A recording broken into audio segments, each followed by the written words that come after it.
Hello, hello, hello, and welcome to another episode of the Productivity Lovers podcast. What's up, everybody? Welcome to the Productivity Lovers podcast, the podcast about how to become more productive in your work and home environment.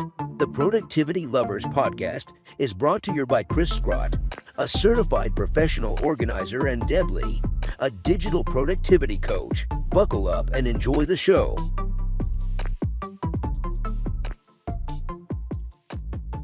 What's up, Deb? What's up? I always Hello, want to hello. say, I always want to say Deb Lee. I never just want to say Deb. You know, when I was in high school, I had a teacher, cannot remember her name, so don't ask me, but she was lovely. I can see her in my mind's eye. Really, sort of a petite person. She always called me Debbie Lee. One word, Debbie Lee. She was the only person in my life who did that. No one since does that, but yeah. One word. So you can call me Deb Lee if you'd like. I do all the time. Like when people say, have you seen Deb lately? I mean, like Deb Lee. Yeah, Deb that would Lee. be me. Just to clarify. All right. Well, enough malarkey. What have you been up to? I've been up to not a whole lot of anything really. Work. I am working on my productivity course. Oh, can't wait to hear about it. Yes. You're telling us about today or some later episode? I think I'm going to kind of hold it close to the chest right now. Not sure too much because I'm in the midst of finishing the writing. I am getting help from someone to write. So just in the, just being transparent with that. I'm not writing it on my own. And I think my lovely person out there, she knows who she is. She's amazing. So I've been doing that. And I've also been really trying to get back into blogging. So I'm in a writing space. Oh, good for you. Yes, I've added it to my calendar in a different way. I used to just put writing time. So now I put write hyphen and then the thing. So write. Oh, very hyphen, specific. Yes. Yeah. Blog post. And then in parens, I put 300 words because that's my minimum. Yeah. Every time I sit down to write, I need to write 300 words. Of course, I did publicly say on LinkedIn that I would be doing this, so I feel like I should. You have accountability. Yes, it's my accountability. Like I can't say I'm going to do it and then not do it. So I put that on my calendar, and also on my calendar is write hyphen digital course. I like that. So just to really get it, stuck in. Yeah. No, I love that. That reminds me of a couple of things. One was our book discussion on the book from John Acuff on Finish, where he talks about be really, really explicit on your goals and like be very defined because that helps your brain stay focused. Yes. I love time blocking. They're just super specific. Like there is no ambiguity for your brain about what is it that you're supposed to be doing. It's like, you are writing a blog post that's 300 words. My brain can handle that. Yes. And I made sure that it was just 300 words. Yeah. When I write way more than 300, but if I only have to write 300, that's like easy peasy. Yeah. It's like in the ADHD world when we tell people like, just start with 15 minutes and see how that works. And like momentum it's a beautiful thing, right? Once you're in the mood and you just kind of get into it, you're like, if you said like, I'm going to write 1,000 words, it'll be like, oh no, it's not going to happen. It's my brain thinking, oh no, that's too much. Yeah. I agree. The other thing I was thinking is like your version of when we tell the kids to go do something, like if, I tell my clients this all the time, even before I had children around, it's like, don't tell them, just go clean your room. Like be very specific about you tell them, like pick up the clothing from the floor, take your toys to the basement, put the dirty clothing in the, in the hamper. Like you have to be very specific about your tasks because we understand that. Well, once again, if you say like, go clean up your room, the brain says, no, that's too much. Or the brain says, let me just take everything and shove it in a closet and close the door. That works not so well too, but that happens. So the time blocking, I have in the past, and I'm not ashamed to admit this, in the past, I would sometimes ignore my time blocks Yeah, we all do that. and fill it with something else that delighted my brain instead. It might have been work, but it wasn't what I time blocked. And so for the last 2 weeks, I have made a point of sticking to my time block, not allowing the distraction. If I am going to be distracted by something I cannot control, then I move my block to a more reasonable time. Yeah, Same I day. like that. Same day, just more reasonable time. You are so disciplined. I am. Well, it's only 2 weeks.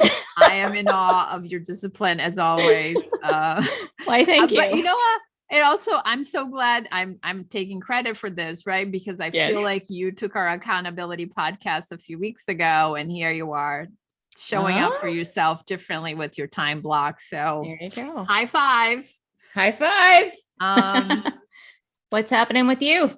We're remodeling the kitchen. So yeah, still okay. And it was going really, really smoothly until today that we figured out the space they left for the hood doesn't fit the hood. Is it too small? It's too the space is too small and the hood is pretty big. Okay. So yeah. Is there mind you that we know we have countertops and backsplash and nice. Wrap. Okay. Oh no, that's not great at all, because the hood not fitting means that it's all of that has to come down. Well, we're trying to figure out the best way to go about doing it. Smaller hood? Yeah, unfortunately, that's probably going to be the choice, which doesn't make me happy because we have this beautiful hood that's been sitting here for 4 months now. That's not going to get used. That does present a problem. It does present a problem. However, we're just sometimes you have to adapt and modify and just, roll with it. Things happen for a reason. Yes. I mean, I try to have the perspective that like no children are harmed in the process. And, like, no children or cute furry animals were harmed. Yeah. And like, I rather have the cabinet space than the hood space. So there you go. There were some measurement issues that happened, and it is what it is. Glass is half full. Yeah, I'm, I thought I'm going to be more angry and more freaked out about it, but I'm actually feeling pretty calm and collected. It's just, I love it. However, the kitchen looks great. Oh, nice. I would like to see this kitchen. I'm just putting it out there. Just saying, would like to see it in person, maybe. Oh yeah, you're welcome. You should totally come over. All right. Maybe you can come see my kitchen and I can see your kitchen. I've been wanting to do that. I think it's time. Like we're seeing people in person again. I miss you. Yes. I miss our lunches. So okay. So now that we have had some love fest, what are we talking about today? So today we're talking about one of my favorite things, which is technology, except not just applications. Today we're talking about specific tech. We're talking about wearable tech, like your Fitbit or your Apple Watch, or I think Garmin makes something that you wear. Garmin makes one, yeah. Right? So there it's not just those three, but there are a bunch out there. And so how helpful or distracting are these devices? That's what we're chatting about today. Yeah, and it's very interesting because you and I just had a conversation not that long ago where I connected you to someone in New York, and you were like, all of a sudden, I don't know if you want to tell the story, but like I don't know if I remember the story. The comment I remember was just like, Amanda and I are in a Fitbit group now, and I am walking more because I want to keep up with, and I'm thinking like, that's like real fun accountability there. And there could be a little bit of an addiction going on. I personally, so I'll start off with that. I personally don't have one. I've never had a Fitbit. I have never had an Apple Watch. I've never had an Apple Watch. I have a lot of envy about it. And I think about it like, I love to have one. However, even before the pandemic, I would be out with people and they always be checking that thing, like every text message, every email.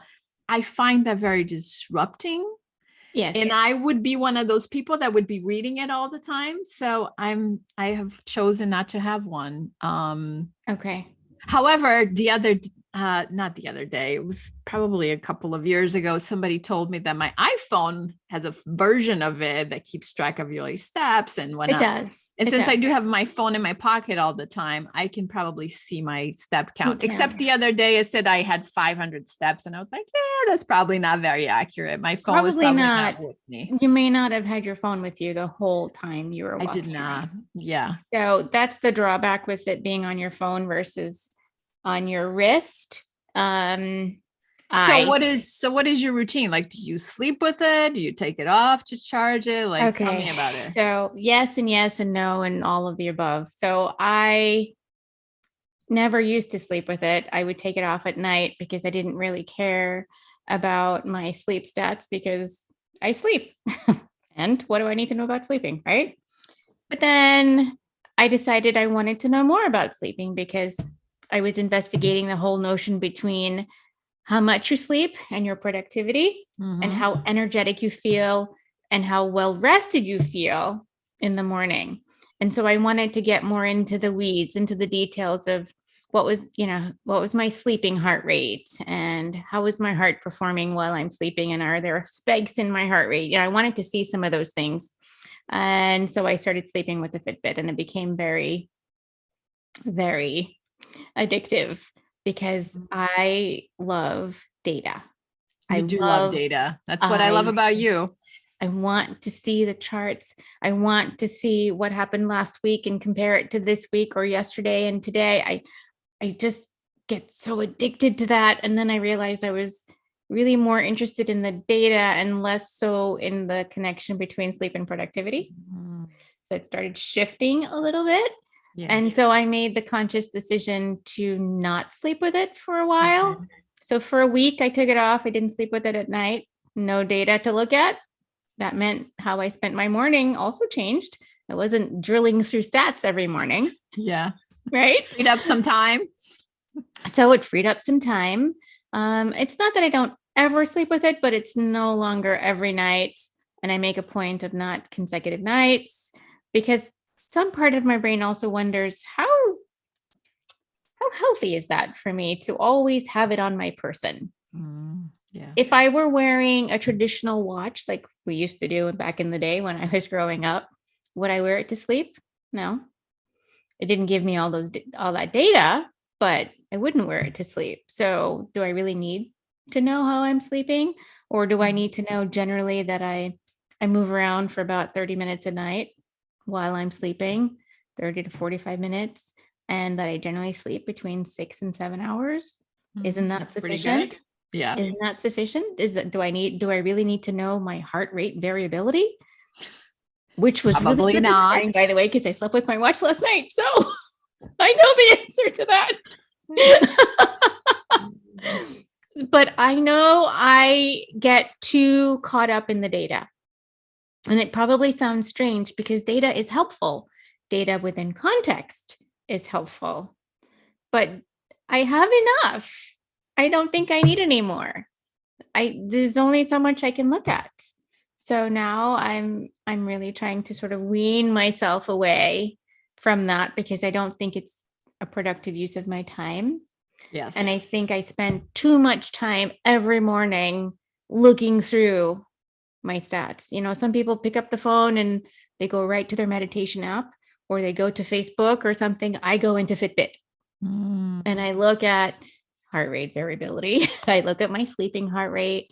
I look at my resting heart rate. I look at all of these things, which, is it really contributing to good productivity or having a healthier day? I have a general idea of how I'm doing. So it's okay if I don't see that every day or every morning. So I'm really trying to have balance because I think it's been out of balance for a while. Yeah, data can definitely suck you in. So what, you want to go more negative or you want to go more positives? I would say the positive thing about wearing a tracker like a Fitbit or an Apple Watch, besides some of the other things that you can make calls with your watch or respond to calls with your watch or see your text messages. I can see my agenda or my calendar on my watch. So if my phone is someplace else, I can look at it here. So that's great. But it also means I'm always connected. Yeah. Right? It means that it's right here all the time, which is good, but which is also not so good. So I think it's like everything else in moderation, a double-edged sword. Do I really need to have two devices that give me the same information? Yeah. I remember when we did the no phone Sunday challenge. Yes. That you talked about. And I think we can put it in the show notes, all of the ways that you used your Fitbit and your device that you'd forgotten about, because it is kind of handy. No pun intended. It's like right there. It's like right there in your wrist. So it's just there basically like all of the information is easily accessible. Everything is there. Yeah. But some of your other things are great. Like, are you really walking enough during the day? Now, 10,000 steps is this arbitrary number that someone out there came up with. But maybe for you, the number is 7,000. Or maybe it's 12. You know, each person is different and requires a different level of movement in their day. But are you sitting for too long? So my Fitbit tells me every hour to get up. Get up and move. Don't sit and stare at the computer for longer than an hour. So once per hour, it says, up, time to get up, move around. And that's when I go and I get some water. So I'm tying that movement into doing some other healthy things as well. So I see that as a really good benefit, because sitting for too long, I can get stuck and really stuck in a flow that stops me from drinking water or having lunch or just taking a break that's needed. So I like having my Fitbit for that reason. And I think it's helpful if you're trying to track those kinds of things. It's when you start getting competitive with some of the other things, like, you know, getting more steps than the person you're in a challenge with. That can get a little that can get dicey. A little bit, especially when you need to be focused, but you're up walking instead. Yeah. I was hanging out with my friend Anna, and she's trying to have better posture, which I like. So then she had a reminder every hour to just like be aware of her posture and how she was sitting and standing and walking. And by the end of the weekend, I was like, every time she buzzed, I was like, aware of my own posture. Doing it too? So there are lots of ways that you can remind yourself to have better health. That it's helpful to have those reminders, right? To drink and walk and have good posture, or to meditate. And washing hands. Fitbit also has a thing that can remind you to wash hands. And I think, I'm not 100% because I don't use this feature, it will count down the 20 seconds for hand washing. I know. I so know. That is, I know. Okay, people, let's just analyze this for a minute. Do we need a Fitbit that tells us how long 20 seconds is? Can we just count 1 Mississippi, 2 Mississippi? We could. We could and we can. And there's nothing wrong with that. If you count, I think the purpose of this conversation is, you know, there are good and helpful reasons to have a wearable.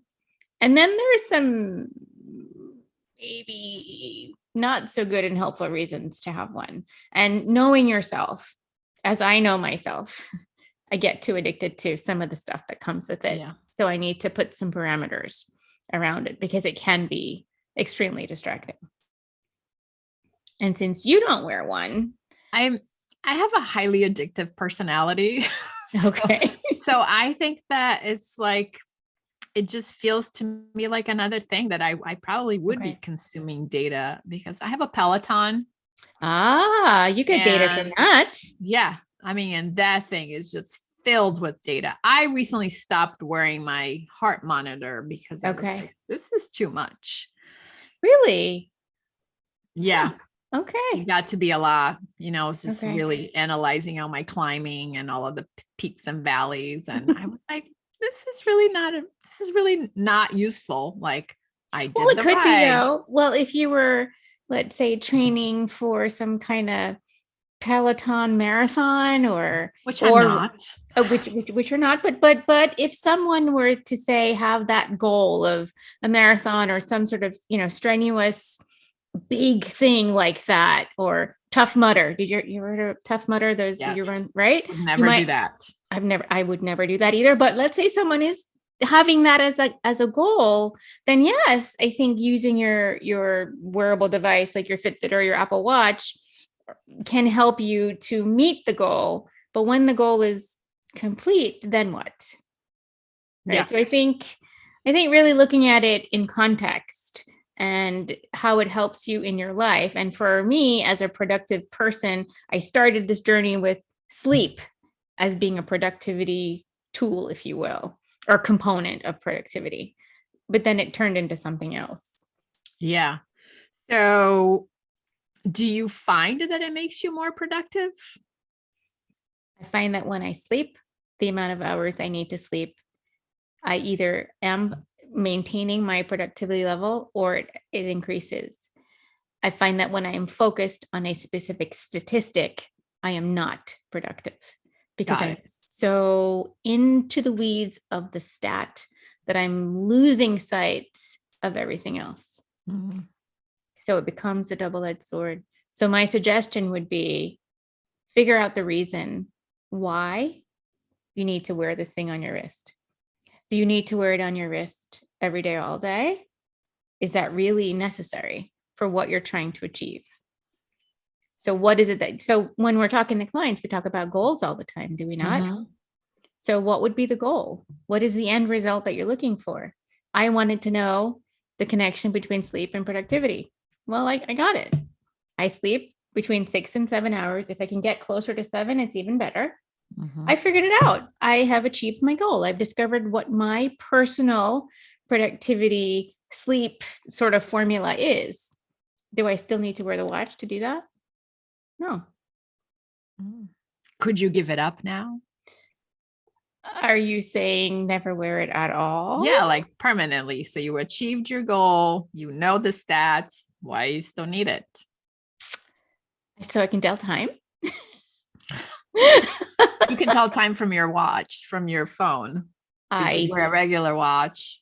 I could, but I'm also in this challenge with these ladies that one of which and we have a weekly challenge with steps, which really invigorates me. So maybe not, but I can tell you're squirming a little bit. I am squirming. There's definitely squirmy going on. Lots of squirming. I think while I may not be able to give it up entirely, I do believe I am capable of adjusting my use of the tracker because I'm proving it to myself presently. I am not wearing it every night. And I'm making that conscious decision. Sometimes I'll say, oh, tonight's the night I'm going to keep it on my wrist. And then I'll jump into bed and I'll say, you know what? Nope, not tonight. And I take it off. Let's see how I do when I have nothing to look at. So I'm fully immersing myself in that process. So I think, yes, I can adjust my use of the tracker. I don't know that I could give it up entirely because I have formed this amazing sort of rapport with the ladies in this group of walking, and it has energized me in a way that I hadn't anticipated. So I really do love that part of it. And so because of that, I would say I probably couldn't give it up right all the way. Like I still need to hang on to it a little bit. So if we were therapizing people about their addiction to their Fitbit here, which we're not. We're just talking about my own little experience here. We have no judgment about how you use your Fitbit. Not at all. I'd love to hear, like, if you find it helpful that you have an iWatch or whatever Apple device Watch. you're using, Apple Watch on your wrist or Fitbit or whatever device you're using. Yes. Like, what are the ways that you find it beneficial that it's, helping you be more productive? We'd love to hear about that. Yes. But I think if we were to take like a pros and cons approach to this, right? It sounds to me like the pros are pretty good. Like the list supersedes the negatives. I would say yes to that. But I think it is also dependent on, earlier you said, your own personality and you tend to sort of get addicted to certain things. And I know my personality. So I think part of this is knowing yourself and knowing when it is too much for you and when it is no longer being helpful. Because at some point we crossed that line, that threshold between it was helpful here, but then we took that extra step and now it's not. Yeah. So what is that line? Yeah, I think I would definitely, and I've been thinking about getting one for a while. Okay. You can join my walking group. I would definitely have to like turn a lot of the notifications off. Yes to that. And not have those available to me, because then I would just be I would not be very productive at all if that thing was buzzing all the time. I would agree. So it also helps with your battery life. So if you turn off all those notifications, yeah, the tracker will last a lot longer. So I prefer it to track my steps and that sort of thing. So I don't want to have the notification that I have a text message, because that's what my phone is for. Yeah. If I want to see that, then I'll look at my phone. And I think like this may be a much longer conversation than what we have time for. Yeah. I'm always worried about all of the data that we're providing people with, right? Through we're literally, one of the kids and I had a conversation about Roomba not that long ago. Yes. And, she's like very wise. And she was like, we're giving Roomba a lot of information about our floor space, about the layout of our home, about the rooms that are dirtier than others. All of that. And I felt like, I was like, yeah, it's the same thing with these wearable devices that are like tracking our every move, literally. So do you have any thoughts about that? I have some thoughts. That's one of the other reasons why I'm trying to sort of wean myself away from it, because I entered using it because I wanted to help myself and gather data myself. I've already done that, but now I'm giving that data freely to someone else. In my case, it's the Fitbit Corporation. And in fairness to Fitbit, they say that, they're not doing anything nefarious with my data or anyone else's data for that matter. But nonetheless, they have it. Yeah. It's not under my control. I can download it, but somebody else out there besides me has it. Do we really need to do that? So we make trade-offs all the time. We give up a certain bit of our privacy to get convenience, right? So what's convenient? Things like email, right? It's very convenient, but we give up a little bit of our privacy when we do that. It's convenient to use. We don't even go to ATMs anymore. We use the app on our phone to deposit checks, to check our banking information. And even when we do go to the bank, guess what your teller is using? A computer with an application to receive your money or to give it to you, right? So there is a trade-off for this convenience, and how much of that is too much? And how do you feel about that? Not talking about conspiracies. I'm not getting into all of that. I'm just saying it is a fact that when you track your movements and your activities, that data is connected to some software that some other entity is receiving. Right. Are you okay with that? Yeah. Are you okay with that? I haven't been, so here we are. Yes. My last thought is like, should we start a productivity lovers group? Like, is there a way to do that? I don't see why not. You're going to be a one person walking group right now, but hey, you never know. Like, I do have my eye on one of those devices. Well, if you were to go ahead and get a sort of a device to track your steps, I would love for you to get some kind of a Fitbit device, because then that means that you could walk with me. I know we can be walking buddies. We can be, and in distance. I am very competitive. Yes, you are. FYI. So yeah. All right. I would do that. If you want to look into the show notes, if we get around to it, we're going to add a group. If not today, maybe tomorrow. Yeah.